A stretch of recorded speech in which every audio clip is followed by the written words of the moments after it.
دما خوش به بینرین هجا ایرو 16 کانون 2021 جه روژان روژا پیشمی بویرو گشتن هری سرکه و هری بالکشین لسرانسری جهانی رودانه امی هول بدن دنوا 20 دقیقه نوچین جهانی ده شواره پیشکش بکن.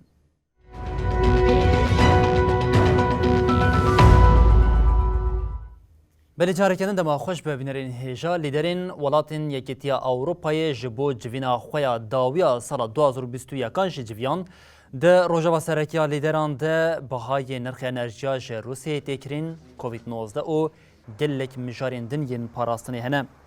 جوین لپایتخت بلژیکا بروکسل پیکتی ده جوینی ده سرک وزیر آلمانیا اولف شولز، سرک وزیر استوریا کارل نهمار و سرک وزیر سوئیسری ماگدالنا آندرسن کو حاتنه سری و بریا ولاد جی جاره کمین آماده بون. تفجر روسیه یا سنوری اوکراینیا و مجارا کوچبرین بلاروس و کارآنینا ویا کوچبرن جی دروژاوا لیدران دیم. لیدران بریا جوینا پیمان پشتوانیا جبو اوکراینایی دان. سرک وزیر آلمانیای شولز دیار کرکو در بازکرنا سنورین ولاتکی بن پیکرنا هری مزن یا لهمبری اوروپایی او گوت امید وی جوینی ده جاره کدن لسر وی که راوستن پیامک دن آتونج ولاتین بالتیکی هات سرک کماری لیتوانیایی گاتناس نوزدا آنیزمان کو تفجر لسنوری ولاتین ناتوی دنوا 30 سالین داویه ده مترسیا هری مزنه ده پایین کو ده داویا جوینا خوده لیدرین یکیتیا اوروپای مسکو لسر تفجرین وی یا لسنوری کیوی جاره کدن جی هشیار بکن.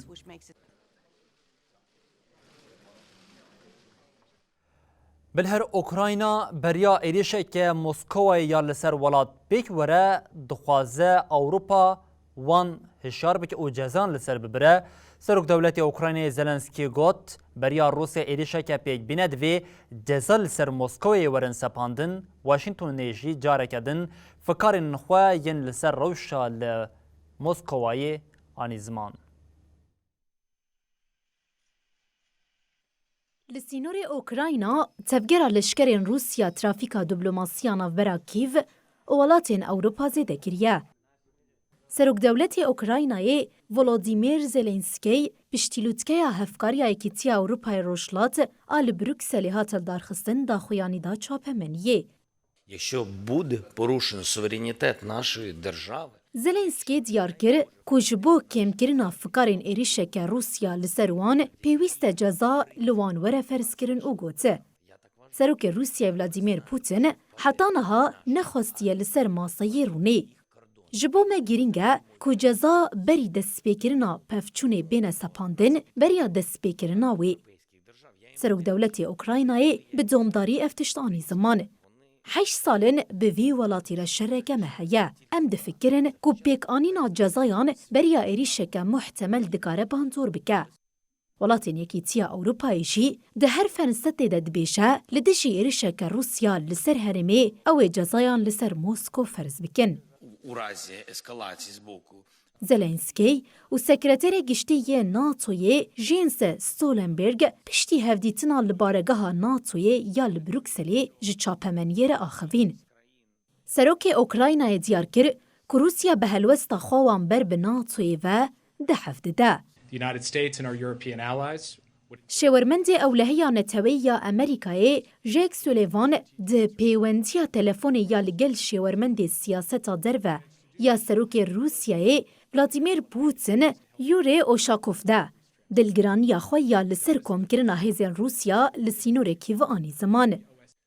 سولیوان ده هفدیتنا سروک امریکا جو بایدن و سروک روسیا ولادیمیر پوتین که هفته کانون پیکا ده فکارین تند این امریکای لسر زیدکرنا لشکرین روسیه لسر سینور اوکراینای آنی زمان. دراپورا استخبارات امریکای ده درکتبو هلی که روسیا 175,000 لشکرین خواه لسینور اوکراینای بجه کریه. وینین که ده چاپمنیا امریکای ده درکتن جی مترسیا پلانی اشکره کربو.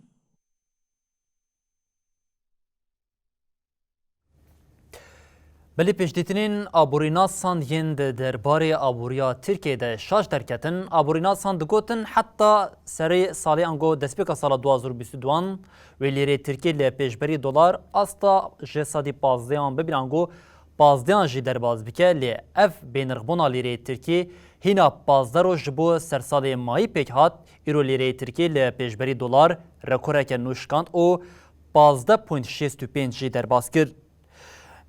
بریارا فایزی بانکان آوندی لطقه نو به دلار تل هات دیتن. دلار کد 2 به 14.83 لطقه آخوی دیروکی دیتی ایرو به 14.91 دست بروشه کرد.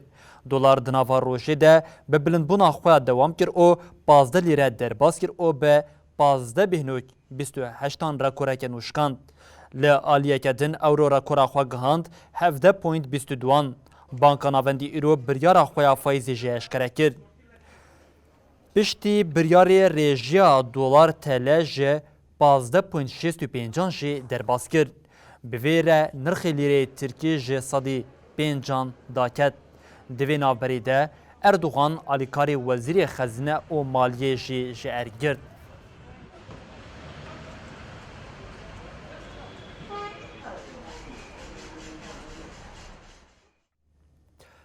بلی سناتویا امریکای پیشنهاد قانونا باندورکرنا پاراستنا نتوی آ 2022 اریکر ده پیشنهاد ده جبو پاراستنی بودجه که به قاسی 768 میلیارد دلار هات اریکرن نهاج اف پیشنهاد جبو ببه بریار لبردستی سروک دولت یکبوین امریکای جو بایدن لدوی پیشنهاد ده گلک خالین دنین پولیتیکای امریکای یا لهمبری ولاتین دنجی اشکره دکه هنه یک جوانجی شپاندنا بالفرین بیمروفین دولتا ترکیه نه. بودجه پاراستنی که ده هفته این باری دبو سدما نقاشین بهرس پشتی مجلس نونران عالی کنگره امریکایی و هات اریکرن. بودجه 768.2 میلیارد دلار بکته. جوه 740 میلیارد دلار جبو وزارت پاراستن پنتاگونه. 27.8 میلیارد دلار جبو وزارت انرژی یا دبن سیوان پاراستنی دیه. و 0.4 میلیارد دلار شی جبو مزاختی پاراستنی هاتیه دیار کرن. بودجه دی دیوانا گشتی یا سناتوی ده لپیشبری 10 دنگ نا به 89 دنگ اری هاته پجراندن. پیشنوم قانون باندورکرنا پاراستنا نتوی NDAA کجگلک مادهین بناکوک بیک دیجی دداویه ده چو بر دست سروک دولتین یکبوی یا امریکای جو بایدن. ده پیشنومه قانون ده آلیکاریا جبو اوکراینای ده کرن جی هاته زیده کرن.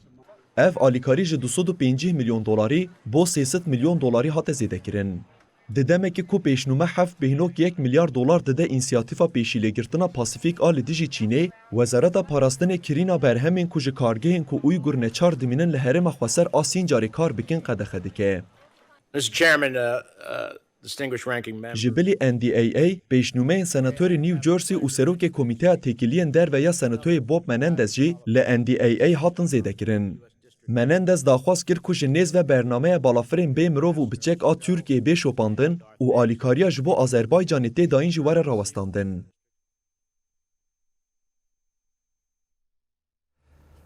ولی بینرین هجا افغان ج ظلم و کشتن خلاص نابن ریخستنا عفو یا نامنتوی راپورا خویا لسر بن پیکرین مافین مروان و سوجین شر ین لوی ولاتی اشکره کر ریخستنی گوت طالبان لافغانستان سوجی شر دکه نتنی طالبان هر وها ریخستنی گوت هیزین دولتین یکبون امریکا او هیزین افغانین بری جی ده سردمین درباز بوی ده لهمبری مروان سویلان سوجین شر کرن او بونه سدما مرنا سویلان. مترسی و تفجير طالباني براپور مافن مروان ينتين وشاندن جي روشال افغانستان دردكه برچاوان رخصنا عفويي یا ناونتويي امنستي انترناشيونال ده لسر روشا افغانستان راپور خوشانده. رخصتنê diyar kir ku ne tenê Talîban lê hêzên Amerîkayê û parastinê yên Efxanistanê jî bûne sedema ku sivîl bêne kuştin. Talîban di 15 Tebaxê de paytexta Efxanistan Kabul kontrol kir û kontrola rêveberiya welat xiste destê xwe. Sekretera giştî ya rêxistina Efûyî ya Navneteweyî Enîs Kalamar di daxuyaniya Çapemeniyê de got. Bi mehan beriya hilweşîna hikûmeta Kabulê Talîban gelek caran sûcên şer û bi awayekî xwînsar kes kuştine. Hêzên Efxan û Amerîkî jî sivîl kuştin. Belgeyên me yên nû jî mîna ku Talîban dibêje bê kêmasî hikûmet tê rêvebirin jî vala derdixe. Ya tê xuyakirin xelkê Efxan vê guhertinê bi canî xwe dide. Di raporê de tê gotin êdî xanî, nexweşxane, dibistan û cihên kar veguherîne taxên sûce. Di rapora bi sernavê rev tune di dema ku Efxanistan ji aliyê Talîbanî ve hate dagirkirin, sûcên şer û zerarên gihandin sivîlan ku têkildarî êrişên di 6 îlonê de ji aliyê Talîbanî ve hatine kirin de agahî hatin girtin. Di daxuyaniyê de hat gotin rêveberiya hovane û nemirovî ya Talîbanî sûcê şer e. Di raporê de li ser 4 êrişên hewayî yên salên dawî jî agahî hatin parvekirin. Hate ragihandin ku di encama 3 êrişên hewayî yên Amerîkayê de û êrişeke hêzên Efxan de 8 zarok, 5 jin û 15 mêr hatin kuştin. Her wiha 6 jî birîndar bûn.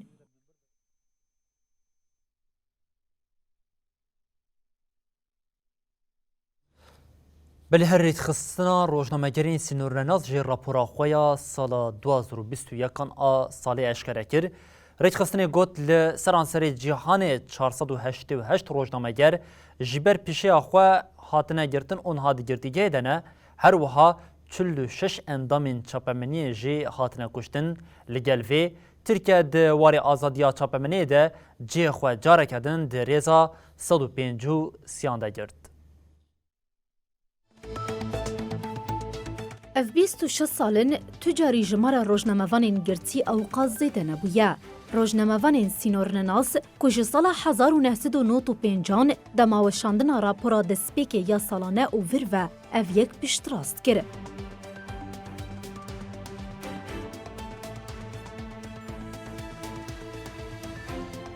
Li gorî Resefê sala 2021 hejmara rojnamevanên girtî gihişte 488 kesî û bi vî rengî re korşkand.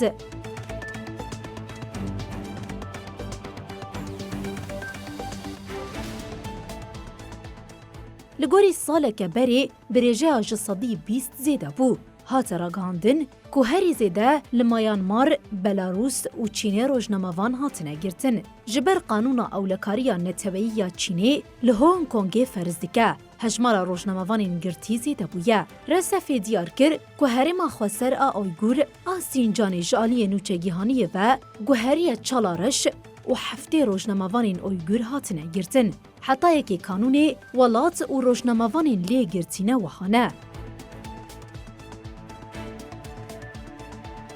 Çîn 127, Myanmar 53, Vîetnam 43, Belarûs 32 û Erebistana Siûdî 31. Li gorî rojnamevanên Sînorrenaz, hejmara rojnamevanên jin ên girtî di asta ji sedî 6 de ji her demê bêhtir zêde bûye. Hate ragihandin ku herî zêde li Belarûsê rojnamevanên jin girtîne. Li gorî Resefê li vî welatê 17 rojnamevanên jin hatine girtin. Hejmara rojnamevanên hatine kuştin jî di asta herî nizm a 20 salên dawî de ye. Rojnamevanên Sînorrenaz ragihand ku sedema vê kêmbûnê guhertina li qadên şer ên Sûriyê, Iraq û Yemenî ye.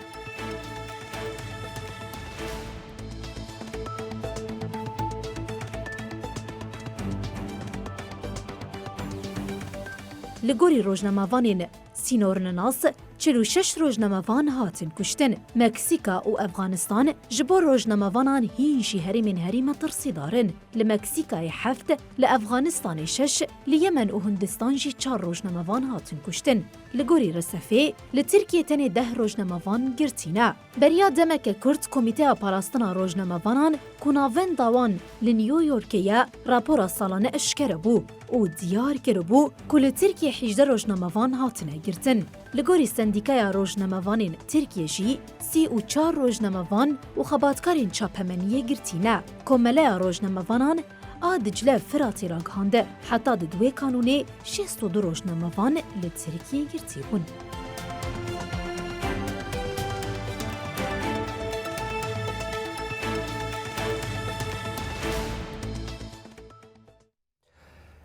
Li Haytê ji ber teqîna di kamyoneke sotemeniyê de pêk hatî ji mara kesên ku jiyana xwe ji dest dane gihişt 75.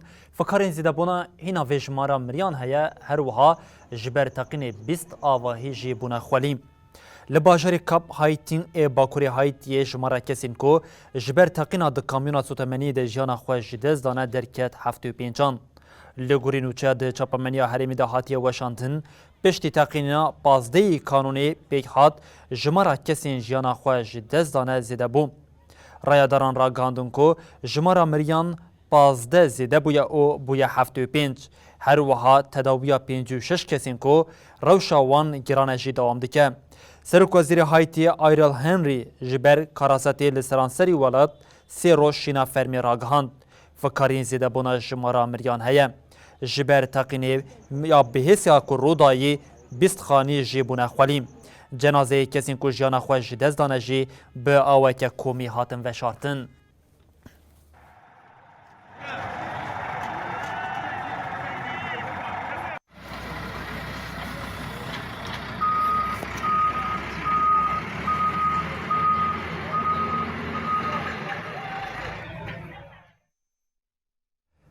Berêvînerên hêja li Filîpînê bagera Super Ako bi navê Ray lê têkirin li navenda Walêxis bi 10,000 kes neçarman ku cih û warê xwe biterîkînin. Bagera Super Ko di kategoriya pêncemîn de têpîna sekirin bi bayeke xurt ku saetê 165 kilometre li herêmê xist. Hata ragihandin ku ba li hin deveran dikare saetê bi 195 kilometreyê bandorî bike. Saziya Meteorolojiyê hişyarî da o got bayê xurt dikare xisareke giran li avahiyan û nebatan bike. Saziyê her wiha diyar kir ku li seranserî pera vê lêhiyên mezin dikarin ro bidirin. Li gorî saziyê zêdeyî 45,000 kesê cih û warê xwe terikandine û li qadên ewle jî bicih bûne. Rayê weke bagera ku li gorî demsala dereng mayî jî tê nirxandin. Piraniya bagerên tropîkal yên li okyanusên Pasîfîkê bi giranî di navbera mehên tîrmeh û cotmehê de rûdidin. Tê payîn ku bagera Super a Rayê rojên bêjî ji rojhilatê welêt derbasî Rojava bibe. Tê texmînkirin ku piştre jî di ser deryaya Çînê ya başûr derbasî Vietnamê bibe.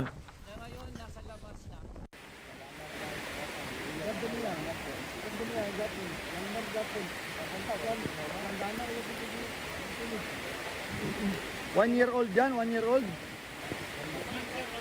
1 month old.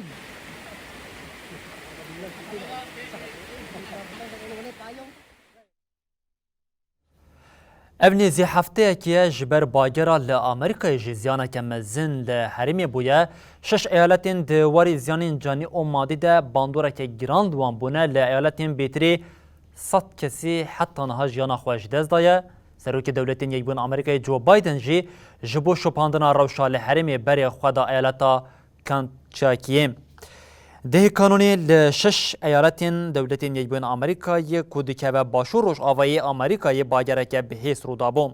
Bagera herî zêde jî bandor li eyaleta Kentuckyê kiribû. Tenê li vê eyaletê bêtirî 8 kes mirin. Aqibeta gelek kesan jî nayê zanîn. Cih û warê wan jî bi erdê re bûne yek. Ji dîmenan jî diyar dibe ku gelek avahî û kargehên li bajarê Mayfieldê roxiyane. Ji bo rewşa li herêmê ji nêz ve bişopîne, Serokê Dewletên Yekbûn Amerîkayê Joe Biden serdana herêmê kir. Biden anî ziman ku dema ew li nava du bajarên eyaleta کانتاکیه گریا بویه شاهده یکی کو دناوا دمین داویه ده یک جویرانی حریم ازن یا لولات بیک هاتیه.